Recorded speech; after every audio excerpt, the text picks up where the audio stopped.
Oh, yeah, we got day 2 of Lions and Dolphins, and Mike Sando talks quarterback tiers.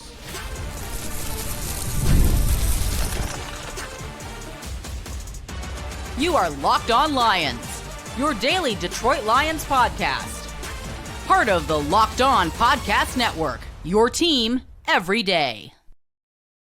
What's happening, everybody? Matt Derry with you. It is a Thursday edition of Locked On Lions right here on the Locked On Podcast Network, your team every day. Today is Thursday, August 14th into Friday, August 15th. Thanks for making us your first listen. Thanks for checking us out wherever you get your podcasts, whether you're watching on our Locked On Lions YouTube channel or subscribing and checking us out on Apple or Spotify. We appreciate all of you. Thanks to our everydayers as well. For those of you that watch or listen to the podcast daily, please send in your call of the day. We're going to play one tomorrow and preview Saturday's preseason game against the Dolphins at 1 o'clock. Call of the day. You want to be our call of the day? You can be on the show.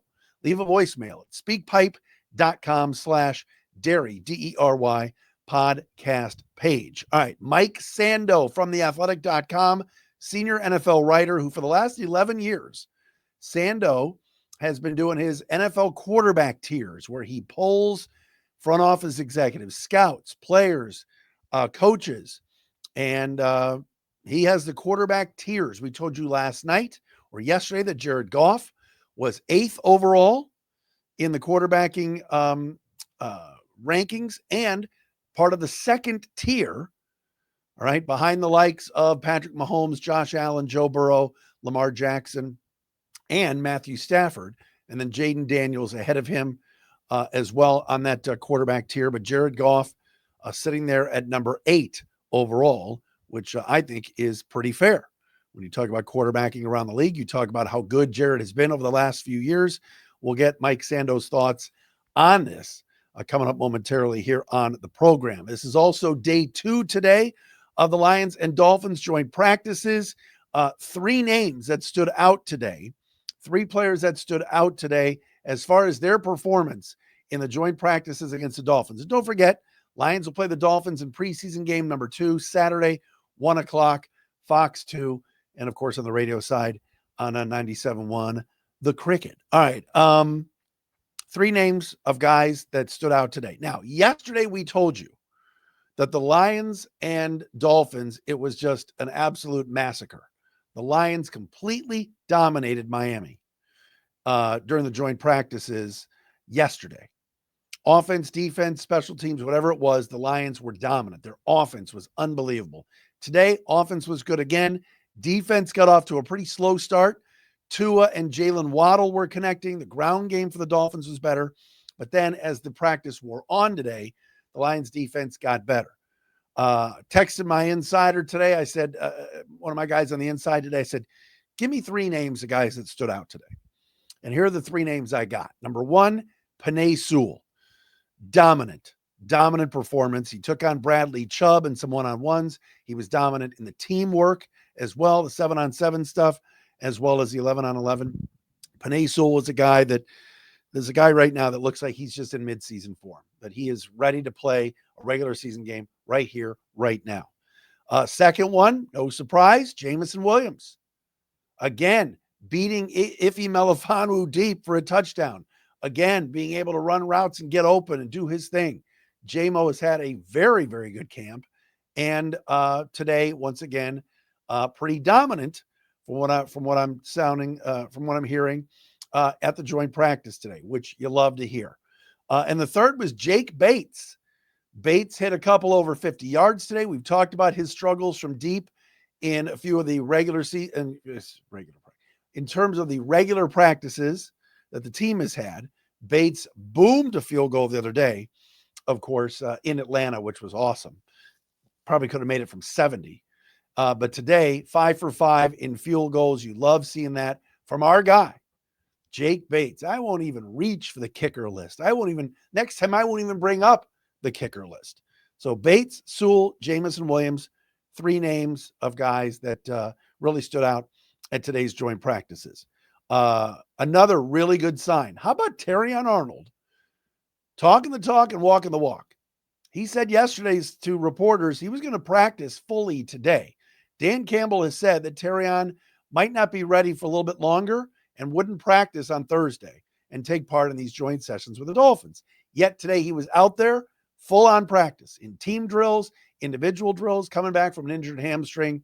So to get Terrion Arnold back now as we close in on September 7th is a big time key. One other note, Grant Stewart, the backup linebacker, he of the frizzy hair, took a little bit of a shot at the Miami Dolphins yesterday, saying that they don't practice like the Lions practice, that he has gone through joint practices against the Dolphins in the past, wasn't surprised that the Lions dominated them on Wednesday, and just basically said they don't practice like we practice. Mike McDaniel responded by saying that it's just a bunch of noise and didn't really want to get into that at all. But Grant Stewart's kind of like, he's fun. I don't know if he's going to return kicks or not as somebody that's a backup linebacker and a special teamer, but Grant Stewart is a guy that will speak his mind and might end up being a pretty underrated pickup just on a one-year deal as a backup linebacker, special teamer for this team. But he seems to be fitting right in and loves the certainly the juice that the Lions practice with and everything else. So don't expect to see a lot of starters on Saturday again. I would not anticipate Tyleik Williams playing again like he did last week, or even Tate Ratledge. Ratledge was really good today as well in the ground game. And we talk about Sewell and how good he's been, but maybe, just maybe, the guys that end up playing right guard and playing next to Penei Sewell, maybe there's a reason why Jonah Jackson got a big payday playing alongside Sewell. Kevin Zeitler, of course, got paid by Tennessee. Had a really good year last year. And look, Kevin Zeitler is a good player regardless. He was good in Baltimore. He was good in Cincinnati. But he, of course, thrived. Maybe, just maybe, a rookie like Ratledge will ease on in next to veterans like Glasgow and Sewell and really be good. But we saw for 2 days at least down in Allen Park that the Lions offensive line and the starters did a really nice job. And the Dolphins got some pieces on that D line. You know, Kenneth Grant, the rookie. I mentioned Bradley Chubb, Chop Robinson. Right, they got some decent players on that interior and exterior of the defensive line.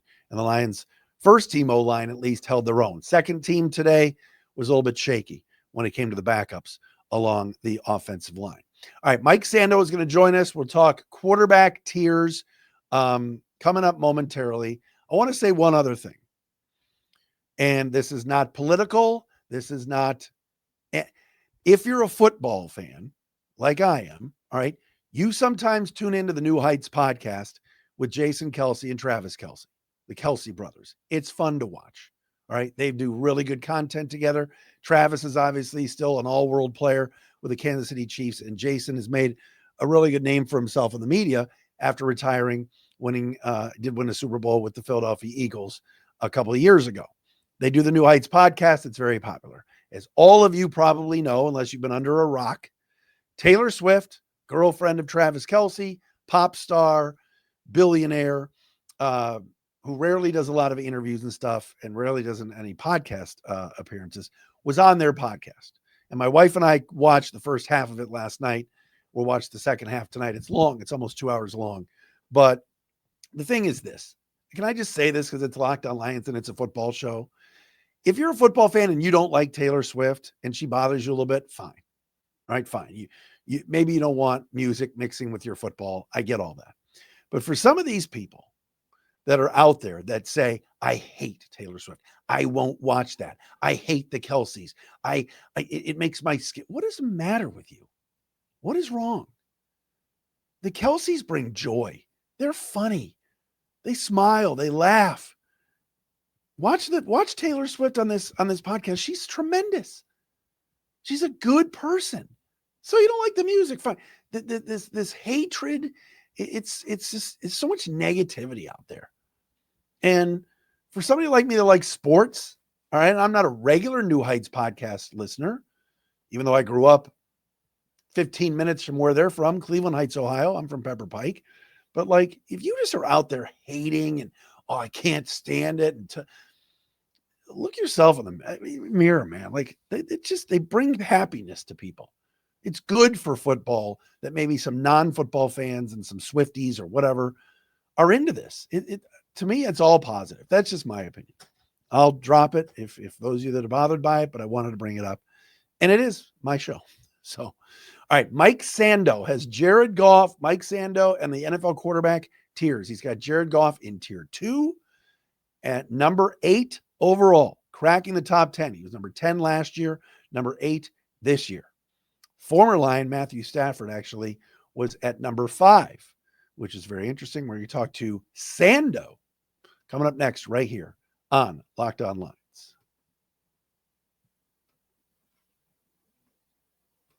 Locked On Lions today brought to you by our friends at Yahoo Fantasy. Hey, it's the best time of year.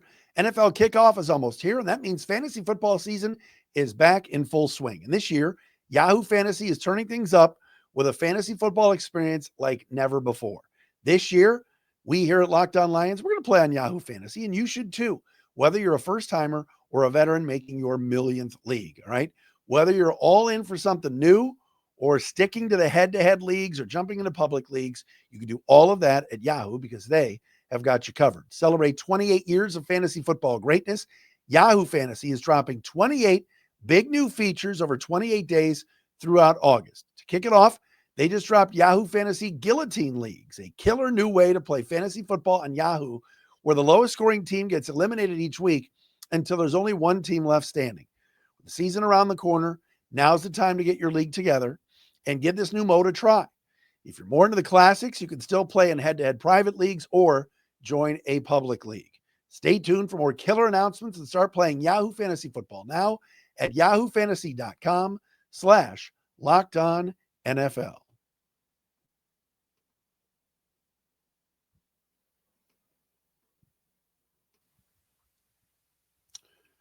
All right, yearly tradition right here on Locked On Lions. You love this man. I do as well. Mike Sando, theathletic.com, known best for his quarterback tiers, and the newest tiers are out for 2025. And Mike joins us today here on Locked On Lions. Michael, great to see you.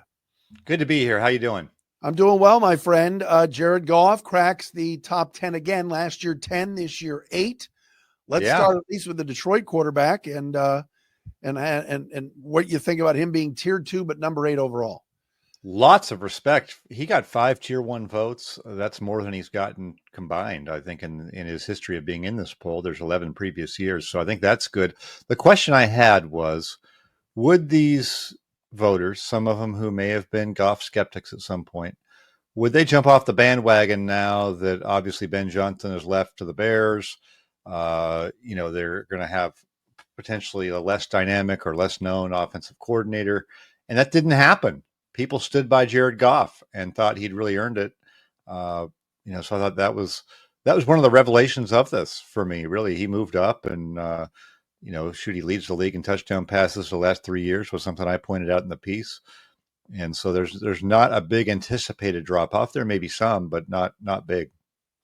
When you look at the body of work, and like you said, you talked to, for this article, so many people around the league to kind of put these rankings together. What stands out about Jared from last year, from the year before to 2024? And what do you see moving forward? Because like you said, with Ben Johnson and even Frank Ragnow gone, a lot of people are going to throw the question marks out there. Yeah, I think he moved up just with another good year. I think as you stack the really good years, you can inch up. I do think that there's a feeling that he has improved as just kind of a pure drop back passer, somebody who can drop back a lot.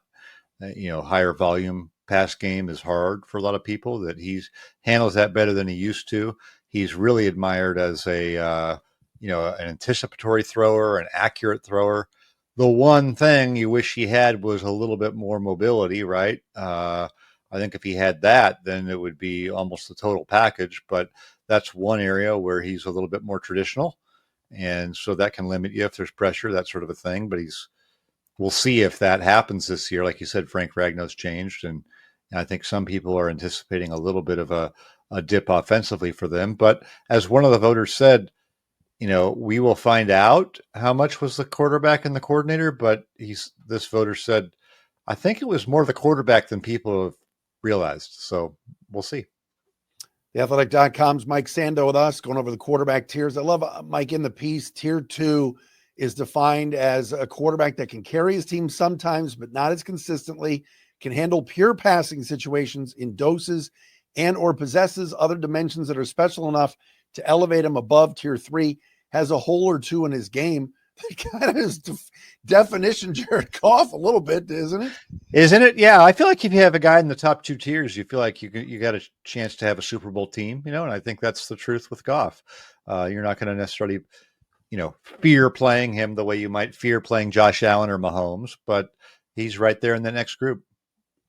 Interesting. Matthew Stafford was the end of tier 1, number 5 overall. And obviously here in Detroit, that comes up all the time, talking about Stafford a little bit, but what was the basis for that?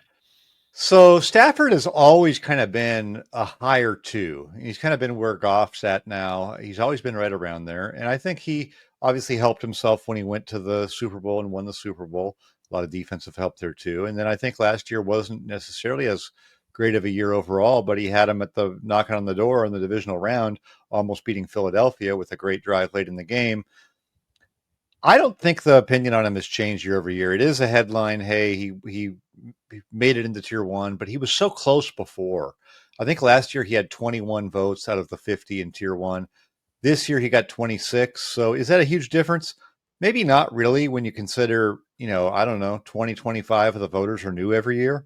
So maybe I just happened to get a few people that, like Stafford more than the group last year. And I don't see it as a big change, but it's kind of cool. Now, if we did the voting this week with him missing practices with his back, I bet you some of those tier 1 votes would be a little bit cautionary, right? People would be saying, my gosh, his age, this back, that's a bad sign. So that's something that's got to play out for the Rams.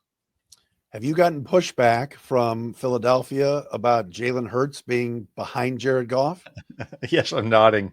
Yeah, yes. And not just in Philadelphia, but a lot of people have said, hey, wait a minute, Jalen Hurts, 2 of the last 3 Super Bowls, Super Bowl MVP. They won the game this year. He was lights out. Why is he tied for 9th with CJ Stroud? And so there's some people, if you look at this, like I said, it goes Burrow, Mahomes, Josh Allen, Lamar Jackson, Stafford. Then the top of tier 2, Jaden Daniels, Justin Herbert, Goff, Stroud, and Hurts. I think some people wouldn't mind putting Hurts where Jaden Daniels is, top of tier 2, and move Daniels down and just say he's got to prove it another year. But I do think the reason for Hurts kind of plateauing in recent years, he was actually higher after losing the Super Bowl, if you can believe it, than he is now, is because some of those strides that he made a few years ago in becoming a better passer didn't really lead to him, driving the offense with his passing. And I think this last year, they gave it to Saquon Barkley a bunch. It didn't look as good early in the season when they had Hurts throwing the ball more. So I think that's what it is. People feel like there's, the dosage part of it is key, that you don't want to load him up and, throwing the ball more and more and more, that there's a happy medium for him that there might not be with some of those guys ahead of him, even like a Justin Herbert, who hasn't done it in the postseason. People feel like he could handle the passing a little bit more. So it's, is it right? Is it wrong? I guess everyone can have their own opinion, but that's how the league sees it. It's interesting too. You have Goff, and it's not just you, it's the voters as well. Goff ahead of Stroud and Hurts. And I'm sure the arguments in Houston and in Philly, especially those fans saying, how can they be behind Goff? Because Goff can't run, like you said, but there's more to it, right? Yeah, there is more to it. And it's consistent production. CJ Stroud was up and down.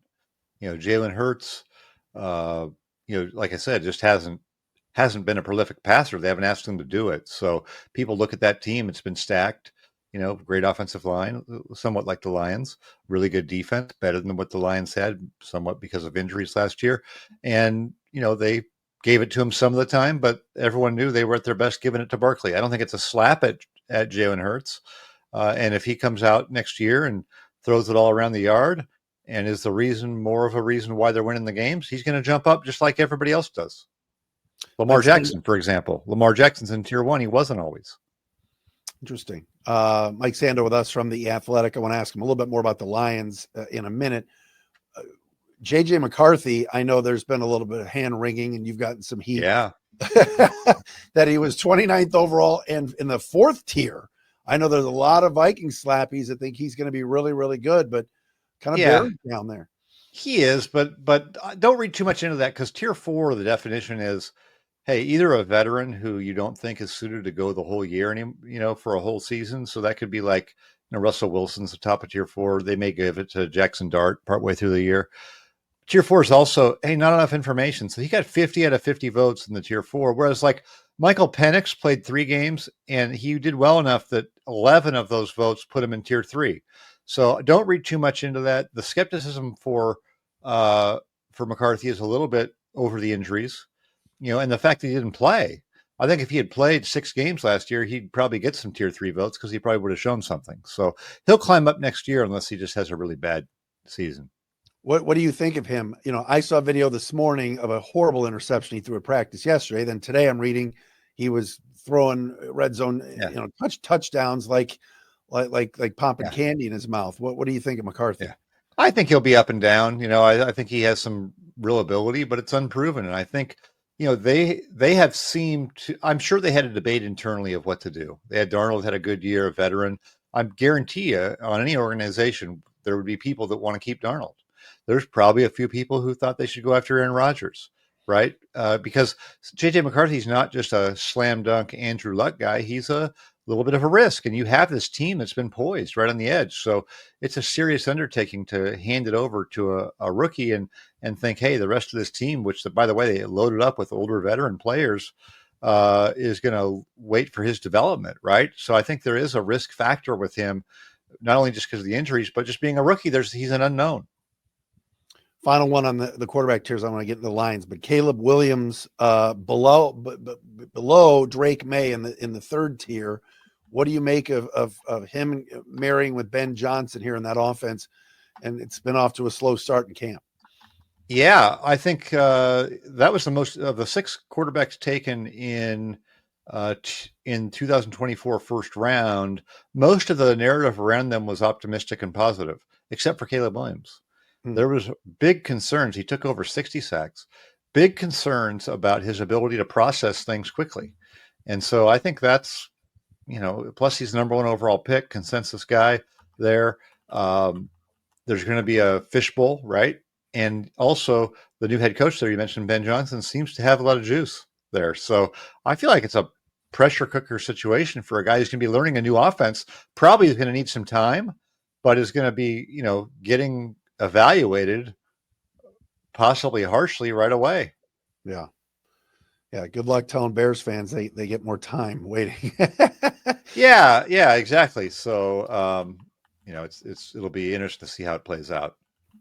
All right, Mike, I want to get to you in a second on the Lions and just your outlook on what's going to be going on here when we get to next month. We'll do that coming up next with Mike Sando.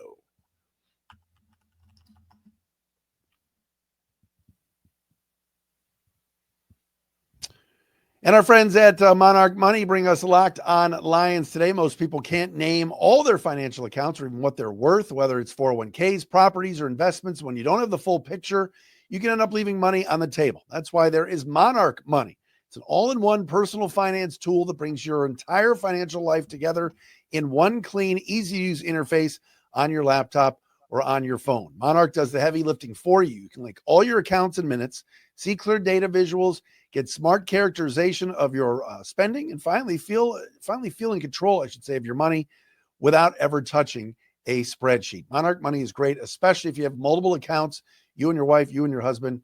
It's easy to navigate. Don't let financial opportunities slip through the cracks. Use code LOCKEDONNFL at monarchmoney.com in your browser for half off your first year. That's 50% off your first year at monarchmoney.com with code LOCKEDONNFL.